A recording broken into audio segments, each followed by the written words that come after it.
آج ایک طویل عرصے کے بعد تقریباً 5-6 سال گزرنے کے بعد جسٹس شوکت عزیز صدیقی کو سپریم کورٹ سے انصاف مل گیا۔ جسٹس شوکت عزیز صدیقی کو سپریم جوڈیشل کونسل نے، جس کی سربراہی ثاقب نثار کر رہے تھے، اٹھا کر پوزیشن سے باہر پھینک دیا اس الزام کی بنیاد پر کہ انہوں نے راولپنڈی بار میں جو تقریر کی تھی، اس تقریر کے پس منظر میں انہوں نے مس کنڈکٹ کیا ہے، اس کے مرتکب ہوئے ہیں، جو ججز کے کوڈ آف کنڈکٹ کے خلاف ہے، اور ان کو اپنے عہدے پر فائز نہیں رہنا چاہیے۔ جسٹس شوکت صدیقی، جب ان کے ساتھ یہ ہاتھ کیا گیا، سینئر جج تھے اور اس کے بعد چیف جسٹس آف دی اسلام آباد ہائی کورٹ بننے کے اہل تھے اور کوالیفائڈ تھے، لائن میں لگے ہوئے تھے، ان کو نکال کے باہر پھینک دیا۔ نہ صرف یہ بلکہ ان کی ریٹائرمنٹ کے جتنے بینیفٹس ان کو مل سکتے تھے، چونکہ ان کے خلاف ایک جرم ثابت ہو گیا تھا، وہ بھی ان کے ہاتھ سے گئے، ان کی ریپوٹیشن کو بھی تباہ و برباد کیا۔ اور اس کے بعد جب انہوں نے پٹیشن فائل کی اس معاملے کو دوبارہ سے کھولنے کے لیے، تو 5 سال یہ پٹیشن لگی ہی نہیں ہیئرنگ کے لیے، اس ہیئرنگ کے لیے جس کے اندر چیف جسٹس صاحب الاؤ کریں کہ شوکت عزیز صدیقی خود آ کے اپنا کیس پلیڈ کر پائیں۔ پھر ایونچولی اس سپریم کورٹ کو یہ اعزاز حاصل ہوا کہ انہوں نے اس پٹیشن کو سنا، اور پٹیشن کو سننے کے بعد انہوں نے یہ فیصلہ کیا، اس کا عکس آپ کے سامنے ہے، جس کے اندر انہوں نے کہا کہ شوکت عزیز صدیقی کے خلاف زیادتی ہوئی ہے۔ اس وقت سپریم جوڈیشل کونسل نے جو الزامات ان پر ثابت کرنے کے لیے انکوائری کرنی تھی، وہ انکوائری انہوں نے کی نہیں۔ جب آپ انکوائری نہیں کرتے ہیں تو پھر آپ کسی بھی جج کے خلاف یا کسی بھی فرد کے خلاف انکوائری کے بغیر فیصلہ صادر نہیں کر سکتے۔ اور دوسرا یہ کہ سپریم جوڈیشل کونسل نے کہا تو یہ تھا کہ ہم دیکھیں گے کہ انہوں نے یہ بات چیت کر کے اپنے عہدے کے جو مرتبہ ہے اس کو نقصان پہنچایا ہے، لیکن سپریم جوڈیشل کونسل نے جو واردات کی وہ یہ کہ انہوں نے یہ کہنا شروع کر دیا کہ آپ نے اپنے الزامات ثابت نہیں کیے۔ ایک طرف سے ان کو ہیئرنگ کا موقع نہیں دیا، اور دوسری طرف سے یہ کہنا شروع کر دیا آپ نے الزامات ثابت نہیں کیے، اور ان کو بنیادی طور پر فارغ کر دیا۔ تو جسٹس شوکت عزیز صدیقی نے کہا کیا تھا، یہ اس وقت آپ کے سامنے پیرا ہے۔ جو الزامات لگائے تھے کہ اس وقت کہ major general Faiz Hameed D G C of ISI اور دوسرے سبارڈینیٹس ان کے پاس آئے تھے، وہ ان کیسز کے بارے میں انہوں نے ان سے بات کی جس کا تعلق فیض آباد کے دھرنے سے تھا، بول میڈیا گروپ سے تھا، ایگزیکٹ کے معاملات کے ساتھ تھا، اور میاں محمد نواز شریف اور ان کی دختر مریم نواز شریف کے کیسز سے تھا، جن کو کہا گیا تھا کہ آپ ان کیسز کے اوپر فیوریبل رویہ رکھیں۔ ایگزیکٹ والے جو کہ ان کے بڑے پسندیدہ رہے ہیں، اور بول والے جو کہ بہت بڑا پروجیکٹ تھا پاکستان کی اسٹیبلشمنٹ کا، بعد میں سر کے بل گرا دوسرے پروجیکٹس کی طرح، اس کو آپ اس کے اوپر ہاتھ ہولا رکھیں اور ان کی تلبیہ نہ کریں۔ فیض آباد دھرنے کے اوپر آپ وہ معاملات نہ اٹھائیں جس کے اندر ثابت ہو کہ کس طریقے سے اس دھرنے کو آرکسٹریٹ کیا گیا تھا حکومتوں کو گرانے کے لیے، اور مریم نواز اور نواز شریف کو آپ نے جیل سے باہر نہیں نکلنے دینا انتخابات سے پہلے۔ یہ الزامات لگائے گئے تھے۔ سپریم جوڈیشل کونسل، جس نے جسٹس شوکت عزیز صدیقی کے خلاف دھڑ سے فیصلہ دے دیا تھا، اس وقت اس کے پاس اختیار تھا کہ وہ انکوائری کرتی، باقاعدہ تحقیقات کرتی۔ اس فیصلے کے اندر جو جسٹس قاضی فائز عیسیٰ کی کورٹ نے دیا ہے، 3 ایگزامپلس کوٹ کی گئی ہیں، 2 پرانی اور 1 حالیہ، جس کے اندر انہوں نے کہا کہ اس طریقے سے آپ ججز کو ریموو کر سکتے ہیں، ان کے خلاف انکوائریز کریں گے، ان کو باقاعدہ موقع دیں گے اپنی ہیئرنگ کا، اپنے خلاف جو الزامات لگے ہیں، جو وٹنسز ہیں، ان کو کراس ایگزامن کیا جائے گا، پھر جا کے آپ کہیں فیصلہ صادر کرتے ہیں۔ تو چھوٹی بات تو نہیں ہے کہ آپ جج کو اٹھا کے اس طرح باہر پھینک دیں۔ پروسیجر کو آپ نے بالکل فالو نہیں کیا، باوجود اس کے کہ اس وقت کے آرمی چیف نے یہ لکھا تھا کہ یہ بڑے سنجیدہ قسم کے الزامات لگے ہیں، تو آپ الزامات کی تحقیق کریں۔ حکومت وقت نے بھی اس وقت کہا تھا کہ تحقیقات کریں، لیکن سپریم جوڈیشل کونسل نے تحقیق نہیں کی۔ اب چونکہ عرصہ گزر گیا، اس دوران شوکت عزیز صدیقی صاحب ریٹائر ہو گئے، تو اس کورٹ کے پاس اور کوئی رستہ نہیں تھا کہ ان کو ریٹائرمنٹ کے جو فل بینیفٹس ہوتے ہیں جج کے، اس کے ساتھ ان کو ریسٹور کریں to the position of a retired جج، جس سے مراد یہ کہ جتنا ان کا معاشی نقصان ہوا تھا، جتنا ان کے معاملات ریپوٹیشن کے حوالے سے خراب ہوئے تھے، وہ تمام کے تمام جو ہے درست نہیں ہو سکتے، لیکن اس کو کمپنسیٹ کر دیا جائے۔ شوکت عزیز صدیقی صاحب سے میری صبح بات ہوئی، وہ بہت خوش تھے، اور ظاہر ہے اس بات پر اللہ کا شکر ادا کر رہے تھے کہ جمعۃ المبارک، رمضان المبارک کے مہینے کے اندر ان کو انصاف ملا ہے۔ میں نے شوکت عزیز صدیقی صاحب سے اس معاملے سے پہلے جب ان کو نکالا گیا کبھی ملاقات میری نہیں ہوئی تھی جج صاحبان سے ملنا. ویسے بھی ججز جو ہیں وہ ان کو صحافیوں سے ملنا نہیں چاہیے، میرا یہ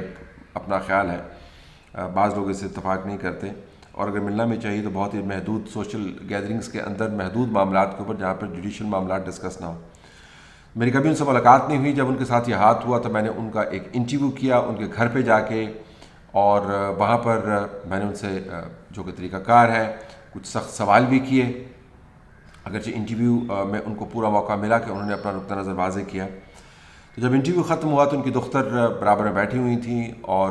ان کی آنکھوں میں آنسو آ گئے، اور وہ بہت جھنجھلائی ہوئی محسوس ہو رہی تھیں. تو میں نے ان سے پوچھا کہ بچے کیا بات ہے؟ تو انہوں نے کہا کہ آپ نے ان سے تو بڑے سخت سوال کر لیے ہیں، حالانکہ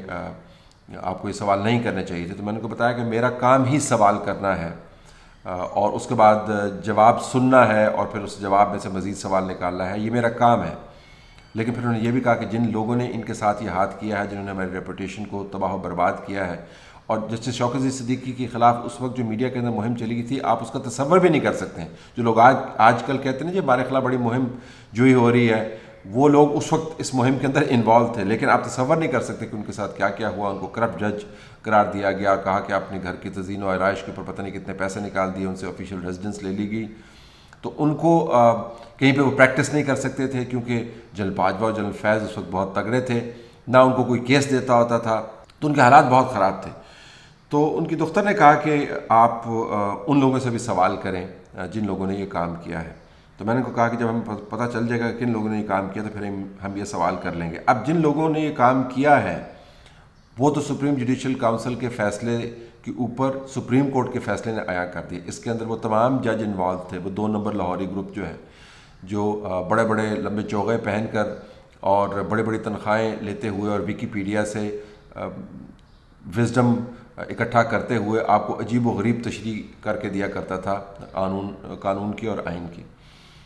اس کے اندر ثاقب نثار جیسے لوگ ہیں، عظمت سعید شیخ جیسے لوگ ہیں، کھوسا جیسے لوگ ہیں، یہ تمام لوگ جو ہیں اس کے اندر ملوث تھے. جسٹس گلزار جیسے جو لوگ ہیں وہ اس کے اندر ملوث تھے. بندیال جیسے لوگ ہیں اس کے اندر ملوث تھے. یہ پورے کا پورا گروپ تھا جس نے اپنے ہی جج کے ساتھ وہ زیادتی کی جس کو اب سپریم کورٹ کے ایک فیصلے کے ذریعے پلٹایا گیا. لیکن جسٹس شوکت عزیز صدیقی کے لیے بہت دیر ہو چکی ہے، اگرچہ ان کو انصاف مل گیا لیکن دیر ہو چکی ہے. جو انہوں نے تکلیف کاٹی، جو فیملی کے لیے نتائج نکلے، ان کو گھر بار چھوڑ کے اپنے گاؤں میں شفٹ ہونا پڑا، اس کا آپ دعویٰ نہیں کر سکتے. لیکن یہ تمام کے تمام لوگ جانتے بوجھتے ہوئے کہ وہ 2 نمبری کیا کر رہے ہیں اس کے اندر ملوث تھے. بعض سپریم جوڈیشل کاؤنسل کے فیصلے کے اندر ملوث تھے، بعض پٹیشنز نہ لگوا کر اس کام کے اندر ملوث رہے. تو انہوں نے شوکت عزیز صدیقی کو انصاف کا رستہ فراہم نہیں کیا. تو ایک تو آپ کو پتہ چلتا ہے کہ اس وقت نظام کا جو ایک کلیدی پہیہ تھا جو اس نظام کو چلا رہا تھا، وہ کلیدی پہیہ یہ جج صاحبان کا ایک باقاعدہ گروپ تھا. دوسرا آپ کو پتہ چلے گا کہ ریاست جب تل جاتی ہے 2 نمبری کرنے کے لیے تو وہ کیسے کیسے کام کرتی ہے. تو اس وقت کے نظام کے مطابق عمران خان اور ان کی پارٹی نے سیاسی طور پر اپنے تمام مخالفین کو، جس کے اندر یہ تمام لوگ انوالو تھے، نواز شریف ہوں، ان کی بیٹی ہوں یا دوسرے لوگ ہوں، ان کو انہوں نے ذلیل و خوار کرنا ہے سیاسی طور پر، اور میڈیا کے اوپر بیٹھ کے بول جیسے نیٹ ورک کو اس وقت استعمال کرتے ہوئے ان کی دھنائی کرنی ہے. صرف بول ہی نہیں تھا بلکہ بول تو کمپیٹ کر رہا تھا بہت سارے دوسرے نیٹ ورکس کے ساتھ جن کی سکہ شائی تھی، اور وہ سمجھتے تھے کہ جو وہ بات رات کو کریں گے وہ صبح اٹھ کے حرف آخر متصور ہوگا، کیونکہ پروپیگنڈے کا فلو اتنا تھا. تو اس کے اندر میڈیا بھی انوالو تھا. اس کے اندر عمران خان کی پارٹی کا جو رول تھا، یہ جانتے ہوئے کہ وہ کیا کر رہے ہیں، وہ یہ کام تھا. جو جوڈیشری کا رول تھا وہ یہ کہ اس تمام کام کے نتیجے میں جو مسائل پیدا ہوتے ہیں اس کو ایڈریس کرے. اور جو اسٹیبلشمنٹ کا کام تھا جس کے پیچھے جنرل باجوہ، جنرل فیض موجود تھے، وہ یہ تھا کہ ان تمام چیزوں کو کسی نقطے کے اوپر لا کر طاقت کے ذریعے وہ نتائج حاصل کریں جس سے ان کی دنیا بھی سدھرے اور عمران خان کی دنیا بھی سدھرے. تو یہ پورا ایک پروجیکٹ تھا. جب شوکت عزیز صدیقی نے یہ بتانا شروع کیا کہ کس طریقے سے بینچ بنوائے جاتے ہیں، کس طریقے سے ججز کو انفلوئنس کیا جاتا ہے، کس طریقے سے ججز کو کورس کیا جاتا ہے، ٹیمپٹ کیا جاتا ہے، ان کو یہ بھی کہا گیا کہ اگر آپ یہ کیسز ہماری مرضی کے مطابق سنیں، ہماری مرضی کے بینچ اگر بنیں گے تو ہم آپ کو چیف جسٹس بننے دیں گے، ورنہ ہم آپ کو چیف جسٹس نہیں بننے دیں گے. یہ وہ کالا دور تھا جس کے بارے میں آپ کو بار بار بتاتا رہا ہوں کہ وہاں پر نظام کام کیسے کر رہا تھا. تو اب جو لوگ جمہوریت پسند بنتے ہیں اور کہتے ہیں جی ہمارے ساتھ ہوا کیا, ان کو یہ پتہ ہونا چاہیے کہ یہ ان کی اندر کی لڑائی تھی. یہ اسٹیبلشمنٹ اور عمران خان کی اگر اندر کی لڑائی نہ ہوتی, چیف جسٹس قاضی فائز عیسیٰ کو خود چیف جسٹس بننے کا موقع نہ ملتا, کہاں پر جا کر انہوں نے کسی ریٹائرڈ فورسبلی ریٹائرڈ اور رانگلی پنش جج کو انصاف فراہم کرنا تھا. ان کی اندر کی لڑائی جب شروع ہوئی تو پھر جا کر آپ کو پتہ چلا کہ گند کتنا تھا. تو یہ جو مظلوم بنتے ہیں وہ اس وقت مذموم قسم کے کام کر رہے تھے, جو آج کل معصوم بنتے ہیں اس وقت شیطانیت ان کے سر پر سوار تھی کیونکہ طاقت ان کے پاس تھی. میرا ماننا یہ ہے کہ جج صاحبان جو ریٹائر ہو کے چلے گئے, جنہوں نے یہ تمام گھناؤنا کام کیا, جس کو آج سپریم کورٹ نے پلٹایا ہے, ان کا بھی احتساب ہونا چاہیے, جو کہ نہیں ہوگا, مجھے پتہ نہیں ہوگا, لیکن ظاہر اپنی صحیح بات تو کرنی ہے. جو جرنیل اس کے اندر انوالو تھے, اور میں قطعاً ماننے کو یہ تیار نہیں ہوں کہ جرنیل آئیسا کا جتنا بھی تگڑا ہو, جنرل فیض ہو یا کوئی اور ہو, وہ فوج کی ہائی کمانڈ جس کو ریپرزینٹ کرتے ہیں آرمی چیف, اس کے مرضی کے بغیر کوئی کام کر سکتا ہے. کیونکہ اگر آپ نے یہ کہنا شروع کر دیا کہ یہ اپنی مرضی سے کام کر رہا تھا کوئی بندہ, تو پھر آپ نے تو کمانڈ کی ایسی کی تیسی کر دی, تو وہ ہو نہیں سکتا فوج کے اندر. تو جنرل باجوہ جیسے جو لوگ ہیں جو اب آرام سے بیٹھ کے گولف کھیل رہے ہیں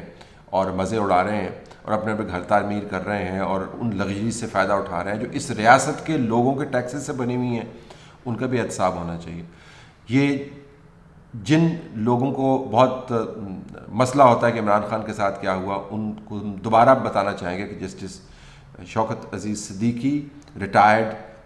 جج آف دی اسلام آباد ہائی کورٹ, ان کے کیس کو اسٹڈی کریں تو آپ کو پتہ چلے گا کہ وہ نظام کتنا ظالم تھا, وہ نظام کتنا پروپیگنڈسٹک تھا, وہ نظام کتنا عیار تھا, وہ نظام کیسے ریاست کو وسائل کو استعمال کرتے ہوئے کیسے لوگوں کے گلے میں پھندا ڈالے ہوا تھا. یہ ایک ایگزامپل ہے. اس کو آپ کو پڑھ کے پتہ چلتا ہے کہ پاکستان کے اندر واردات عمران خان پروجیکٹ کے نام پر کیا ہوئی تھی. جب تک, اور یہ عمران خان کے پروجیکٹ کا ایک حصہ ہے, جب تک اس واردات کے تمام کرداروں کو آپ نہیں پکڑیں گے, آپ حتمی طور پر اس قوم سے انصاف نہیں کر سکیں گے. تو ہماری دعائیں جو ہیں وہ جسٹس صاحب کے ساتھ ہیں. اور یہ بھی میں آپ کو بتاتا چلوں کہ نظریاتی طور پر میں ان سے بہت اختلاف کرتا ہوں, سیاسی نظریات کی بات کر رہا ہوں, لیکن بہت بھلے آدمی ہیں, عقل کی بات کرتے ہیں, قانون کی بات کرتے ہیں, روادار شخص ہیں, لوور مڈل کلاس سے ان کا تعلق ہے, اور وہ حق کی بات کے اوپر ڈٹ کے اللہ نے ان کو یہ سرخرو کیا. لیکن سرخرو کرتے کرتے جو ان کا نقصان ہو گیا اس کا مداوع نہیں ہو سکتا, لیکن اللہ نے ان کو بہرحال سرخرو کر دیا. تو ہم ایسی مثالوں سے سیکھ سکتے ہیں. یہ نہیں ہو سکتا کہ آپ 2 نمبری کرتے رہیں اور کہیں اس کا چہرہ جو ہے مکرو چہرہ آپ کے سامنے نہ آئے. تو یہ مکرو چہرہ جس کے ذریعے عمران پروجیکٹ چلایا جا رہا تھا, اب اس سپریم کورٹ کے فیصلے کے ذریعے آپ کے سامنے آیا ہے. اس ججمنٹ کو پڑھیے تو آپ کو پتہ چلے گا کہ وہ جج صاحبان جو آپ کو بڑے لیکچر دیا کرتے تھے, ان کے کردار بھی کیا ہے.